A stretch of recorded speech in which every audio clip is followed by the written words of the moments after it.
Hi, good evening, everybody in India. Good morning, people attending from the US. We welcome you all to the webinar organized by GemAtlas today on the US elections and its possible impact on India, which is being presented by Mr. Krishna Monie. We are very thankful to Mr. Monie for presenting this webinar for us today. Now I hand over the presentation to Mr. Monie to take it forward from here. Thank you, everybody. Over to you, sir. Hello, good evening to those in India and good morning to listeners from the United States. Let me first reveal my bias. I favor greater interactions and far better relations with the United States. This follows from my experience of working as the economic advisor at the American Consulate General Mumbai for almost 33 years. During my time with the U.S. Department of State, I took 3 Indian financial services delegations to the U.S. with a view to enable Indian decision makers learn the American financial services model and adapt what is best for India. After retiring, I was recently with my daughters in the US for nearly 6 months, where I watched and followed US candidates wanting to be nominated by their parties to contest the 2016 presidential elections. Let me give you my presentation plan.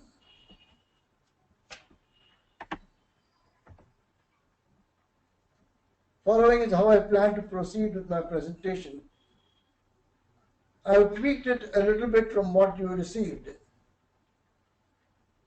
So as you see, it is on Indo-US relations, then I talk on trade and economic relations between the two countries, the US election process, the issues debated, the world trends that could affect the US election outcomes, impact on India and the gem and jewelry industry, and then the conclusion. In the 21st century, Indian foreign policy has sought to safeguard sovereign rights and promote national interests within a multipolar world. Under Presidents Bush and Obama, the US demonstrated accommodation to India's core national interests and acknowledged outstanding concerns. Increase in bilateral trade and investment, cooperation on global security matters, inclusion of India in decision-making on matters on global governance, upgraded representation in trade and investment forums like the World Bank, IMF, APEC, admission into multilateral export regimes, and joint manufacturing through technology sharing arrangements have become the key milestones and a measure of speed and advancement on the path to closer US-India economic relations. In 2016, India and the US, the relations have advanced to cover expanding military-to-military exchanges. According to Gallup poll, annual World Affairs Survey, India is perceived by Americans as the 6th favorite nation in the world, with 71% of Americans viewing India favorably in 2015.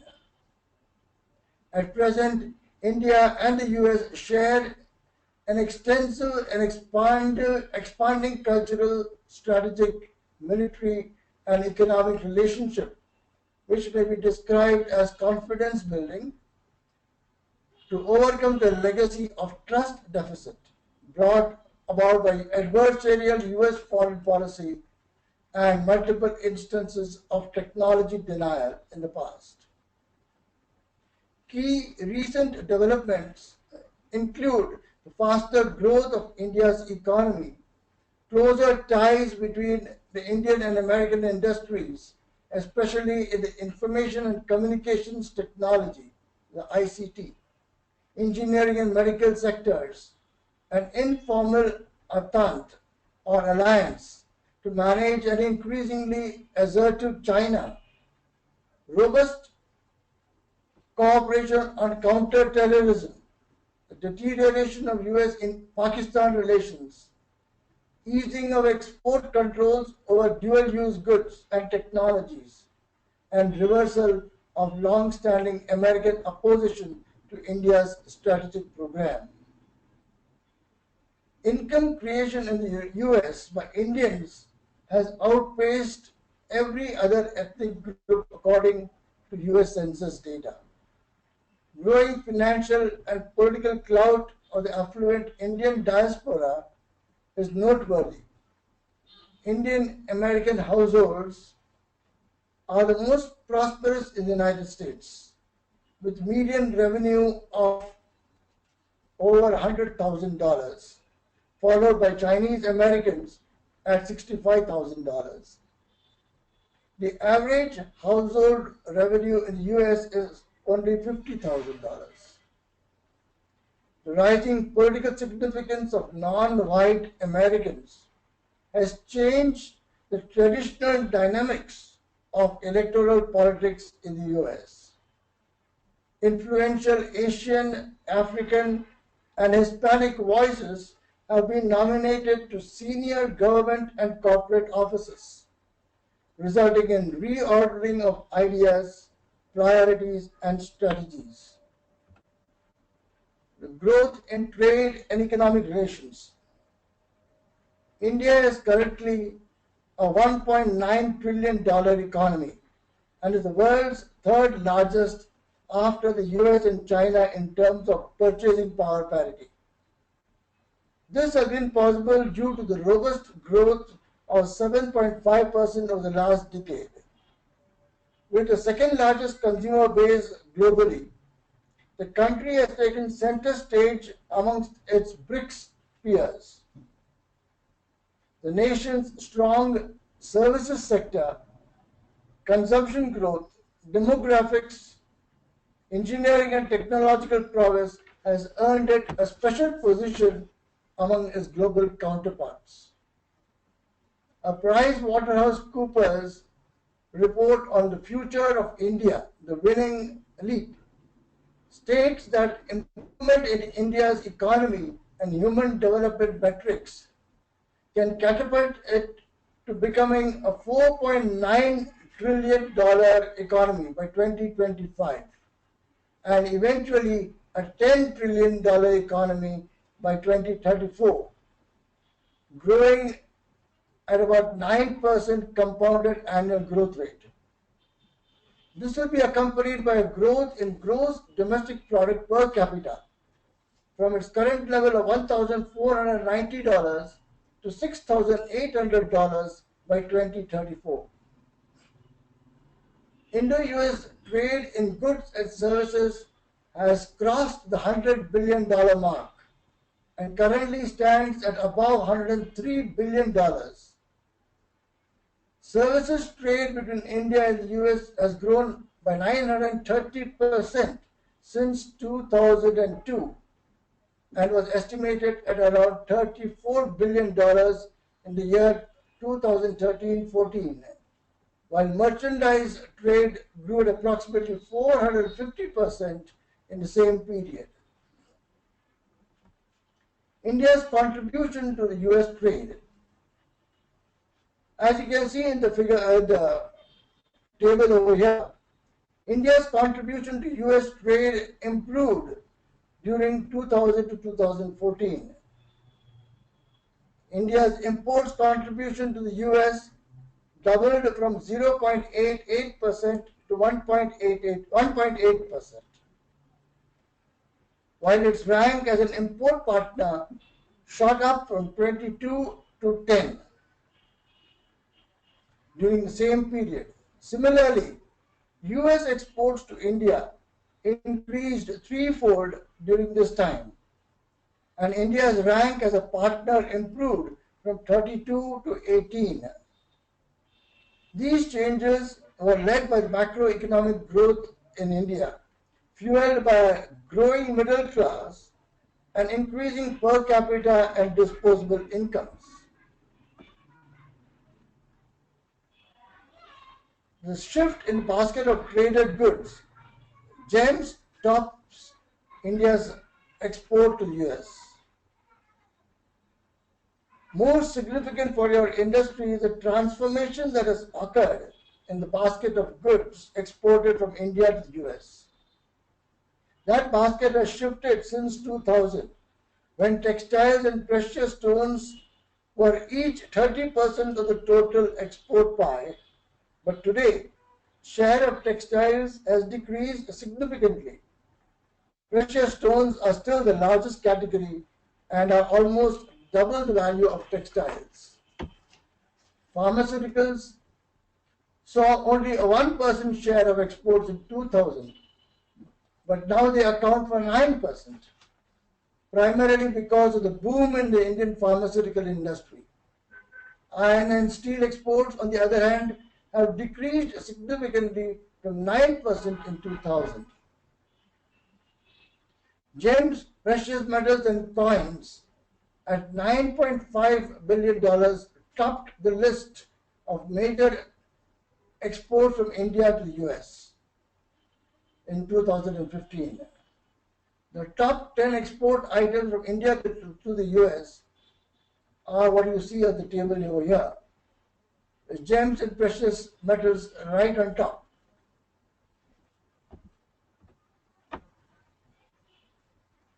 Similarly, gems import is among the top 10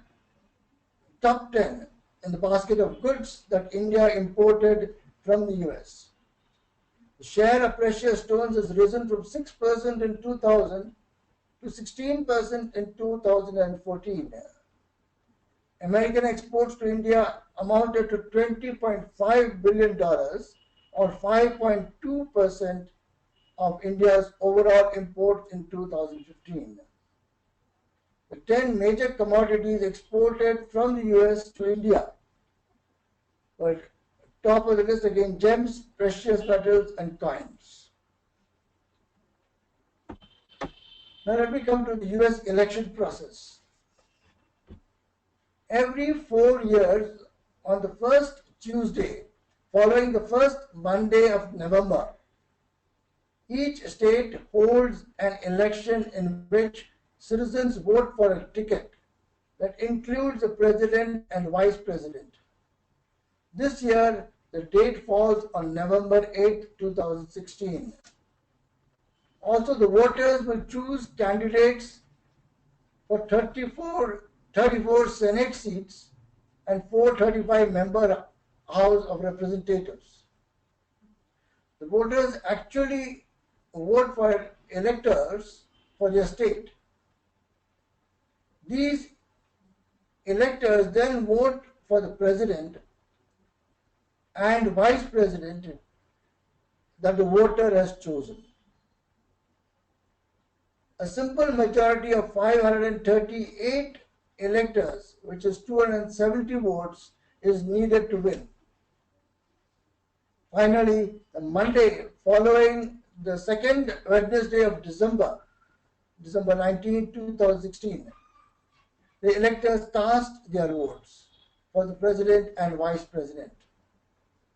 This time the votes will be counted on January 6, 2017.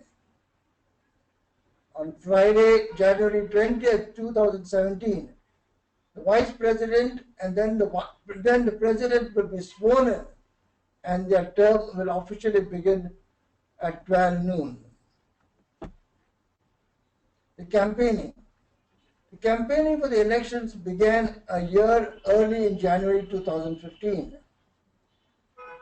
US presidential candidates undergo a long-drawn process of negotiating primaries, party conventions, and an electoral college system that takes nearly 1 year to complete. Each political party hold their primaries in each state, and the media calls the competing candidates for debates. This time, the campaign game changed like never before because of the significant use of social media like Twitter, Facebook, YouTube, and Instagram to connect with and influence millions of people. The social media dominated the attention of the mainstream media like the TV. People across the world follow the debates and the election polls until the day when all the votes are counted. The US elections and the Americans' choice of president is watched by people across the world with bated breath to find out who will be the next president because of the impact on their business and effect on world geopolitics. It is not easy to predict who will win, but it is easier to understand how the president who is sworn in would like to influence domestic policies and international developments. Despite all the art and science that goes into election polling to make an educated guess on the likely winner, it has become dramatically unreliable because of the growth of cell phones and the decline in the number of people willing to answer polling surveys. In July, the two main political parties, the Democrats and the Republicans, completed the process of choosing who will represent their party as the presidential candidate.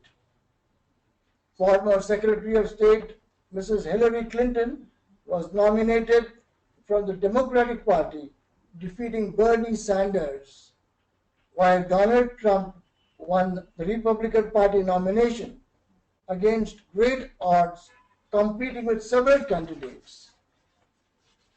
The vice presidential candidates are chosen by the party-nominated presidential candidates.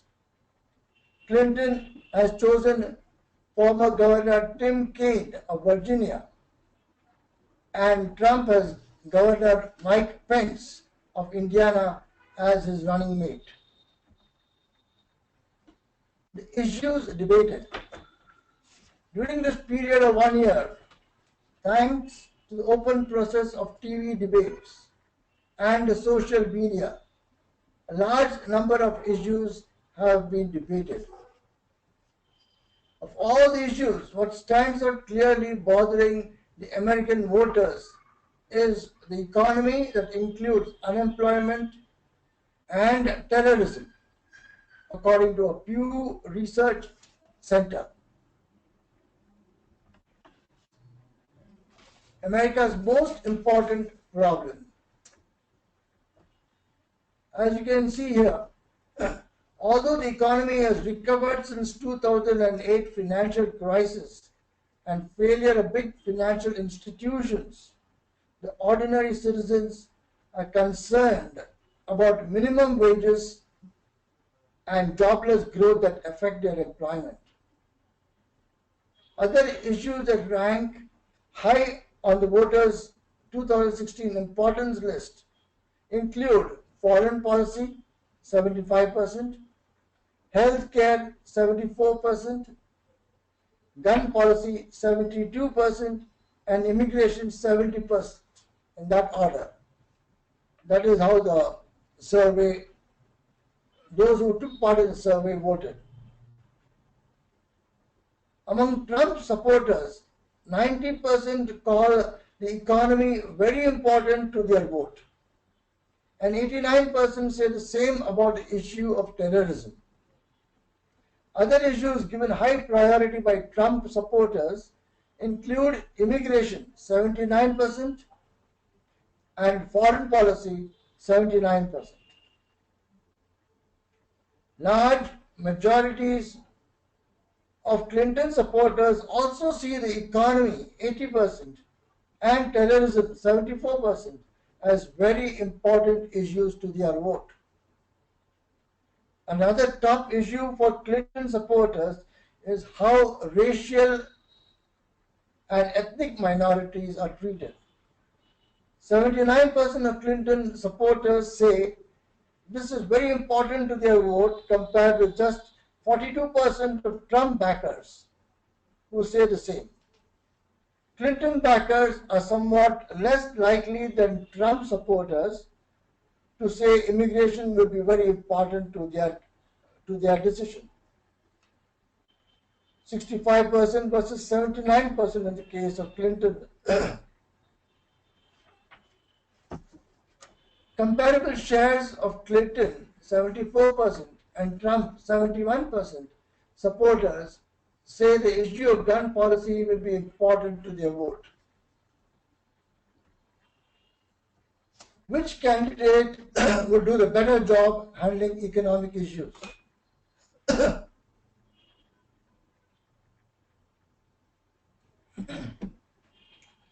When it comes to which candidate would do the better job, would do the better job handling key economic issues, voters give the edge to Clinton over Trump in several areas, including making wise foreign policy decisions and dealing with immigration. But while Clinton is seen as having an edge over Trump on a greater number of the issues included in the survey, Trump holds a narrow advantage over Clinton when it comes to improving economic conditions and defending the country from future terrorist attacks.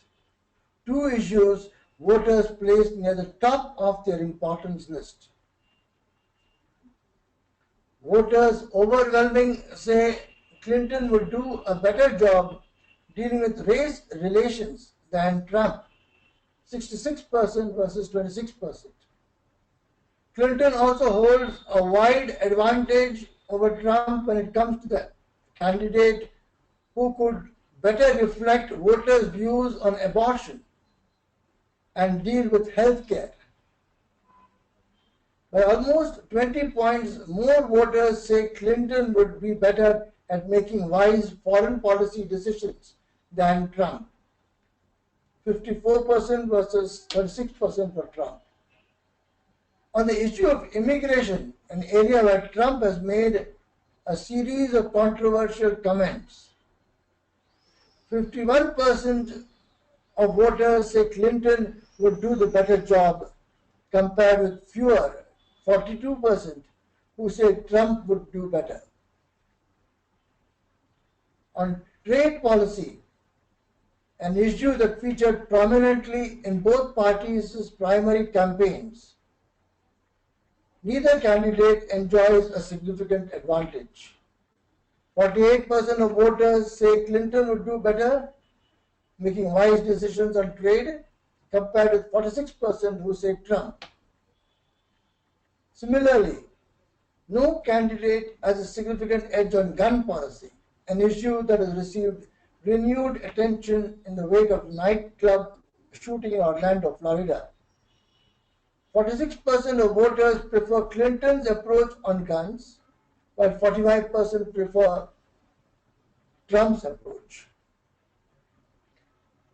By a 48 to 43% margin, Trump holds a slight edge over Clinton as a candidate voters would say would do a better job improving economic conditions. On terrorism, Trump has a similar advantage. 48% say he would do the better job preventing future attacks, while only 43% say Clinton would do better. Trump holds a wide edge over Clinton as a candidate seen as better able to reduce the influence of lobbyists and special interest groups in Washington. 50% think Trump would do the better job, while just 30% would vote for Clinton on that issue. While 16% of voters volunteer that neither would do the better job reducing special interest influence on Washington. Policy pronouncements of the candidates. Broadly, Clinton has said that she would like to raise income taxes for the higher income groups, taking in a fair share of Syrian war refugees, while continuing to be cautious on checking immigrants' background Also, she would reinforce the domestic Obamacare insurance scheme, favor more international trade, and promote the Trans-Pacific Partnership. Continue with the existing foreign policies, climate change and energy policy, and try to create more job opportunities for American citizens. Trump has categorically said that he would reduce corporate taxes from 35 to 15% and plug tax loopholes like carried interest that enabled him and several others to manage their tax liability. He would strictly check Muslim immigrants and attempt to stop illegal immigration, take a hard line against terrorism. He would review all international trade agreements, including the Trans-Pacific Partnership. He would bring back manufacturing investment and jobs by adjusting import duties on outsourced manufactured goods, and would review foreign policy with an approach to promote domestic economic growth and address U.S. security concerns. On energy policy, his position is diametrically opposite that of Clinton's. He would support fossil fuels, coal and oil, and believes that climate change is just a hoax. General world trends and the U.S. elections could that the U.S. elections could reflect. Ruchir Sharma, Chief Global Strategist of Morgan Stanley Investment Management at New York, recently published his book, The Rise and Fall of Nations. Over the past 25 years, during which he has traveled all over the world, he studied the economies of many countries. From his observations, he has attempted to spot telltale shifts in economic conditions. One of his key observations is that nations have been turning inward, rebuilding barriers to trade, and fencing themselves off from their neighbors.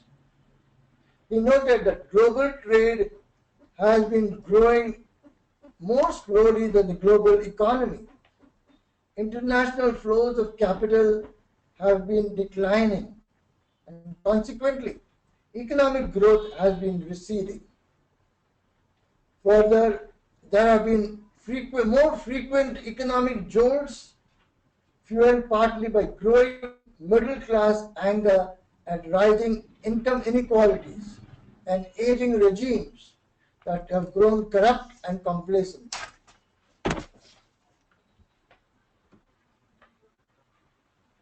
The US has gradually been closing its doors. One of the key issues the US presidential candidates have been harping on relates to restricting immigration, although the US benefited immensely in the past by way of skilled personnel who fueled entrepreneurial energies to the American society.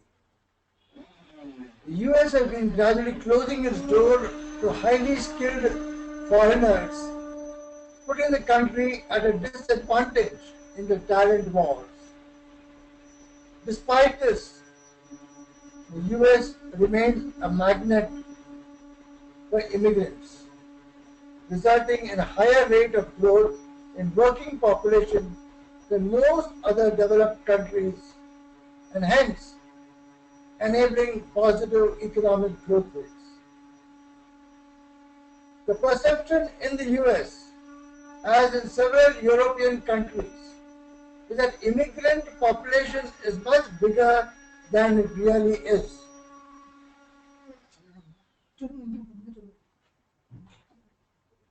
Ruchir Sharma noted that American respondents estimated that immigrants account for 32% of the population, when the actual figure is 13%.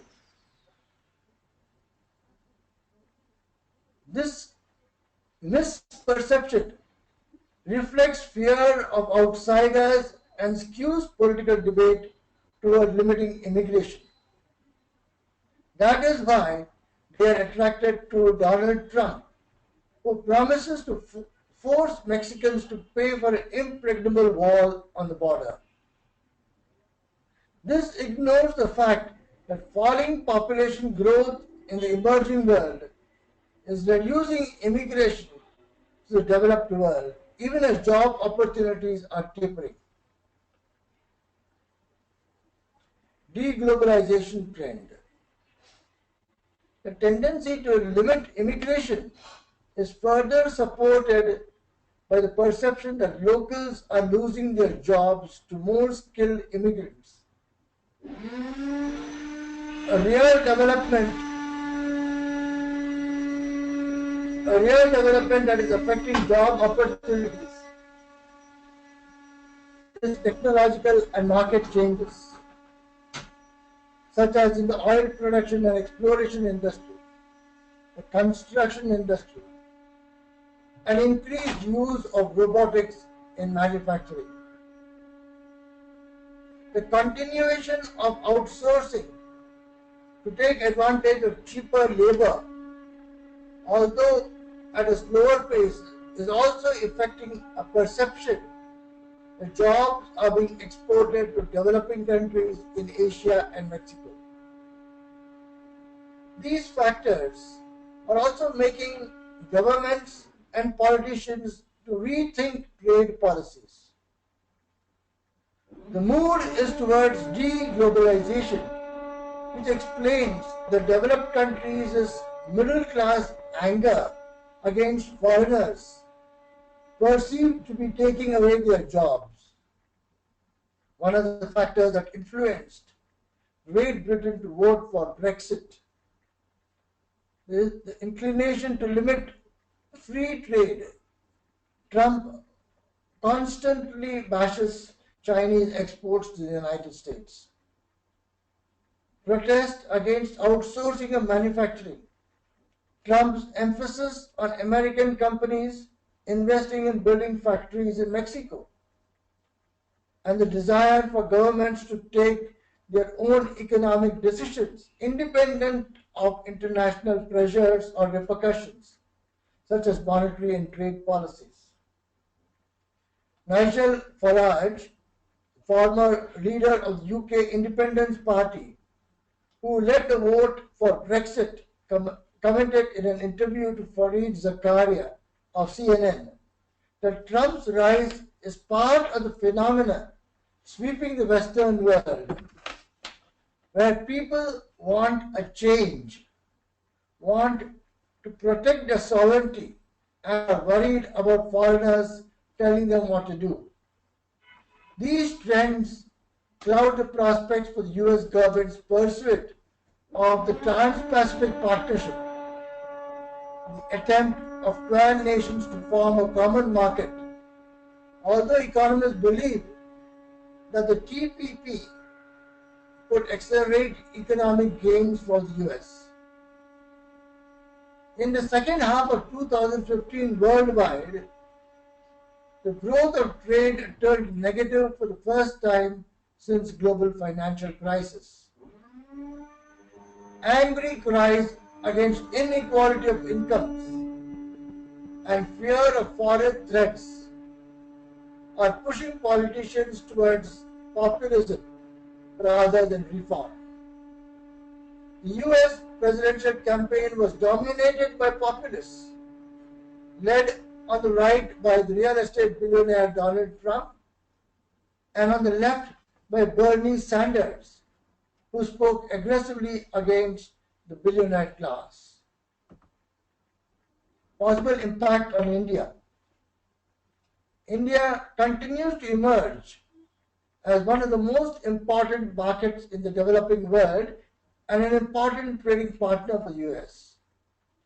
Economic interests will drive strategic partnerships to the mutual benefit of the world's largest and oldest democracies. A September 2015 PwC paper for the Indo-American Chamber of Commerce posits that to achieve the ambition of $500 billion trading relationship, concerted efforts are required from all stakeholders: government leaders, investors, corporates, businesses, and entrepreneurs. Clinton is well known to Indian government officials. She was the first lady for 8 years, US Senator for another 8 years, and then Secretary of State. If elected, she will work the bilateral relationship competently.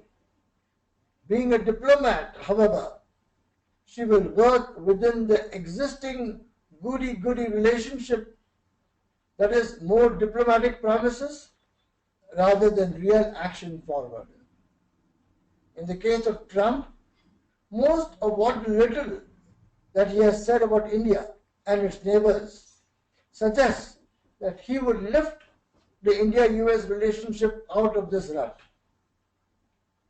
In doing so, he could well take a good bilateral relationship and make it amazing.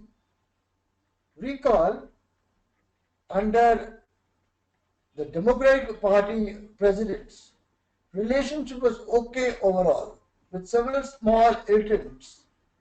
But it was under President George Bush that the relationship made a dramatic transformation. The contention that Republican presidents are better for India can be traced to the perception that the Clinton administration for years emphasized non-proliferation above all else in its relations with India. While under Bush administration, the landmark October 2008 India-US nuclear deal was signed.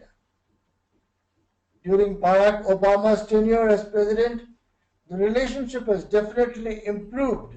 But despite Obama's 2 visits to India and Prime Minister Modi's visits to the US, the relationship is not what one would have expected given the changing geopolitical situation in South Asia.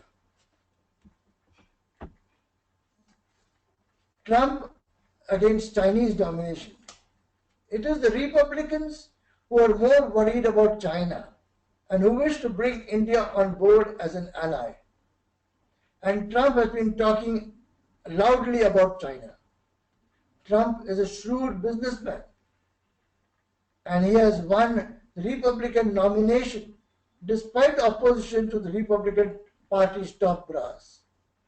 Trump's loud anti-immigrant sentiment may be a turnoff, but balance that with a slightly more pro-business attitude, which would contrast with the left-leaning pro-trade union perspectives of Clinton. China's loss under a Trump administration would result in India's gain on several fronts: trade, technology transfers, defense, and diplomatic support. Trump has attacked Mexico and the NAFTA, but in recent years, US analysts have averred that the US gave China a free ride in the trading system. By cleverly undervaluing its currency, China has sucked away US industries and jobs. India does not figure in Trump's worldview, which is good. That is because India does not impact the US to the extent Russia, Europe, or China does. IPR, intellectual property rights, and job outsourcing issues are there, but they are minor in the larger scale of problems that the US must tackle to reduce its domestic debt, international debt, reform its tax laws, rewrite trading agreements, and get on to the path of growth to benefit the average American. So in tackling China, Islamism, or the Russian rift, Trump's policies are more likely to benefit India. The Trump business has 2 super luxury apartment projects in India, one with Panchashil Realty in Pune and the other with Lodha Group in Mumbai. Business ties could grow in the future with or without a Trump presidency. Rebecca Developers, the firm representing his interests in India, has let it be known that Trump and his sons are extremely bullish on India and have plans to expand. Impact on the gem and jewelry sector. Government policies have always affected the gem and jewelry sector.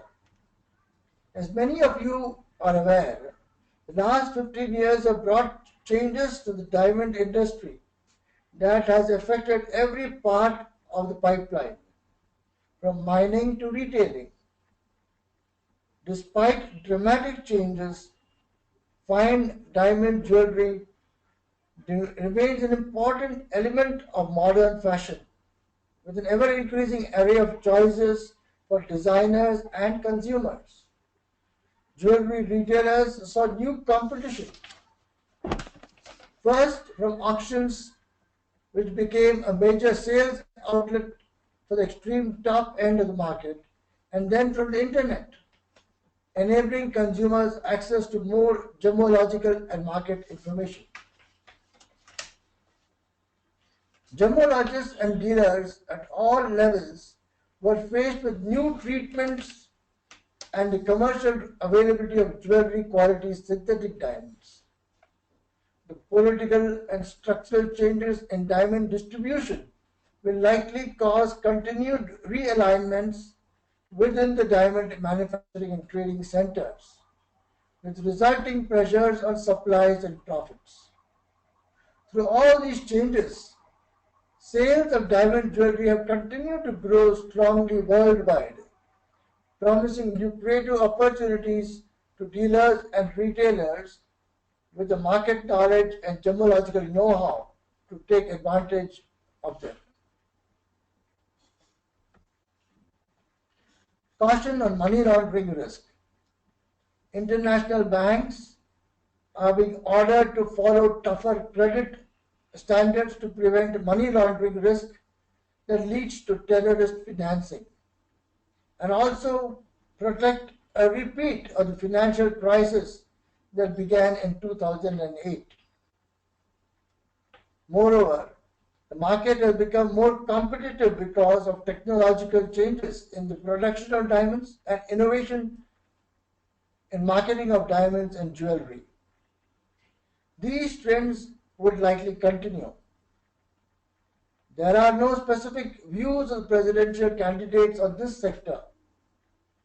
I surmise that while Clinton may tend to follow more regulations and checks to prevent money laundering, the business-like approach of Trump would promote more business activity in this sector.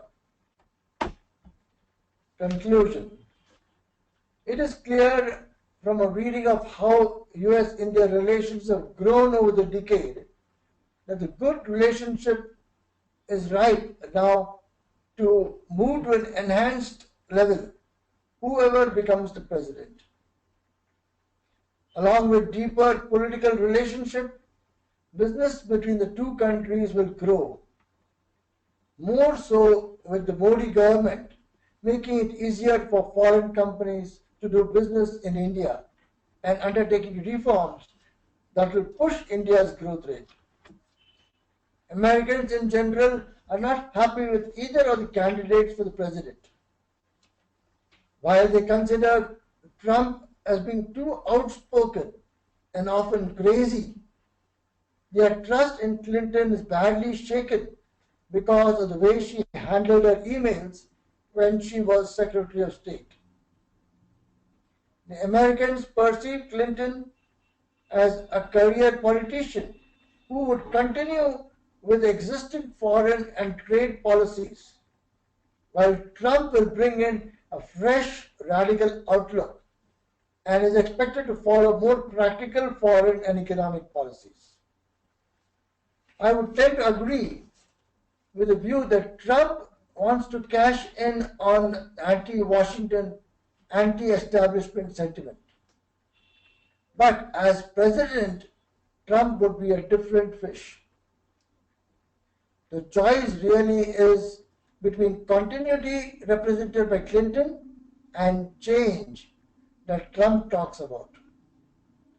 Where India is concerned, Trump as US president would do what no US government has done before. Go tough on Pakistan's hand in terror and unequivocally take India's side. More recent Republican establishments announced withdrawal of support to Trump, and media attacks on Trump's statements against women raises doubts on his chances of winning the elections. Given the widespread suspicion of Trump and hatred against him, if he wins, the stock market will probably tumble steeply, at least until he completes his choice of advisors and key positions in the US government. If I have to stick my neck out and predict who will win the presidential race, I think it will be a close race. And while Clinton is doing well in the recent debates, Trump could actually surprise us and win. This may happen because many young voters prefer a third party candidate from the Libertarian Party, which eats into the votes that Clinton would have received. Thank you. Now we could have the questions and answers, and if anybody has any comments to make.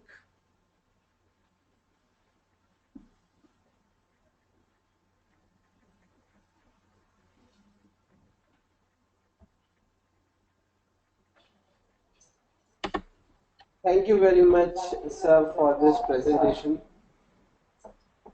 We have quite a few questions. What I'll do is take the questions one by one and read out the question along with the names. So,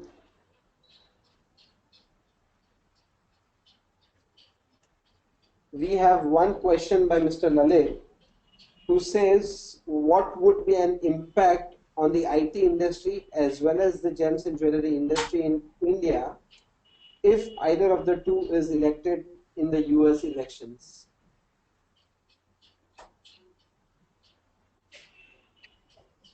Where Clinton is concerned,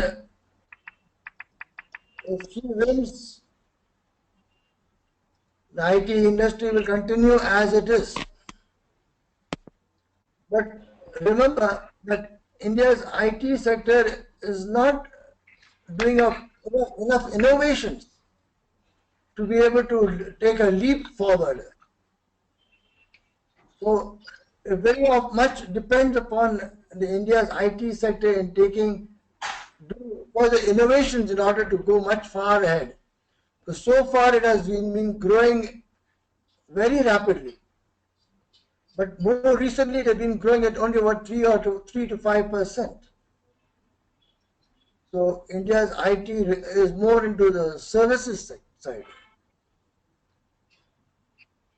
Trump, as I said, he is not too bothered about India right now, and the outsourcing could still go on because it doesn't really make much impact, because there are a lot of other, and he cannot put in any raise import duties on services sector.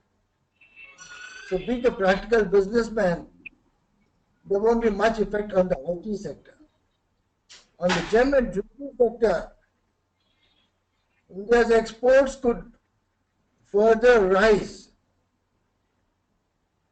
because if the US economy grows, the demand for the gem and jewelry, especially when the growing middle class in the United States, especially those who are graduated and now getting married, diamond jewelry is the best present that they give to their wives. So you should see a good growth of India's exports of diamonds and jewelry to the United States, either of the two candidates. Thank you very much for your valuable inputs. The next question we have is by Mr. Ajay, who is saying what could be the impact on the Indian stock market as well as the global market. As I already noted in my talk, if Trump wins, markets worldwide will take a dive until they see who his advisors are and who are the key positions that are being held in the U.S. government. Because the advisors and the other persons in the U.S. government could offset a lot of what Trump might do. And to that extent, initially there could be a big steep fall in the markets.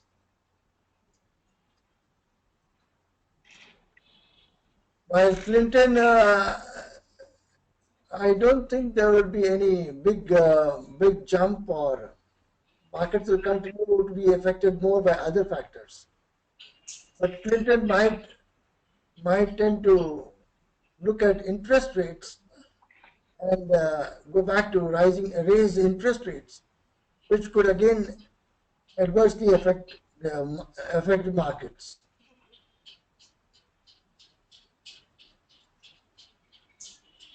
The next question we have is by Mr. Shrikant, who is wanting to know what would be the impact on the students' H1 visas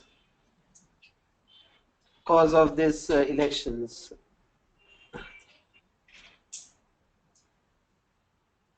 The student visas under Clinton would continue, under both candidates, in fact, would try to would get toned down. In fact, jobs. So students are now, as it is, you find that worldwide trend. Indian students going to the United States, the growth has been slowed down, and they are looking at many other countries. So that signal is already there that they will only be allowed as a student, and after it, getting into an H1 visa would be very difficult, because recently even Trump criticized ECS and said that they are taking away some of the jobs. So there will be a reduction in the number of, or at least a very slow growth in the case of H1B visas. Okay. The last question we have is what could be the trade deficit or balance be appropriate between the two countries? That would be that's a difficult question. No problem. We can park this question, and probably later on we can revert back to the user. That's all from the questions that we have for today's webinar. We will wait for a minute in case if somebody has got any questions to post, and if you don't have any questions, then we are good to end this webinar for today. So we'll wait for a minute. In case if the audiences have any questions, please feel free to post it on the questions panel. Any questions or comments also? Yeah, of course, of course. Any comments you have for this presentation, do let us know. We would be happy to receive your feedbacks.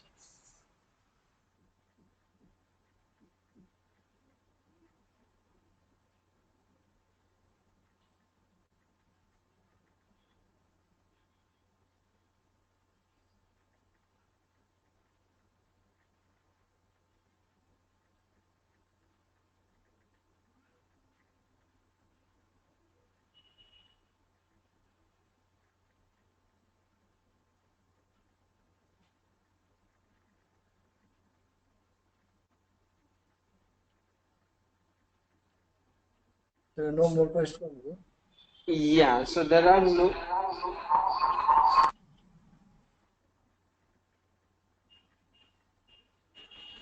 no more questions for today's. I would like to end the webinar by thanking you for your wonderful presentation for us, and of course the audiences has gained more knowledge and now have understood various impacts and implications of the US elections on the India and its economy. We are very thankful to you, sir, for having this presentation for us today. And thank you very much, audiences, for joining us today for the presentation. Have a great day ahead. Thank you very much. Thank you.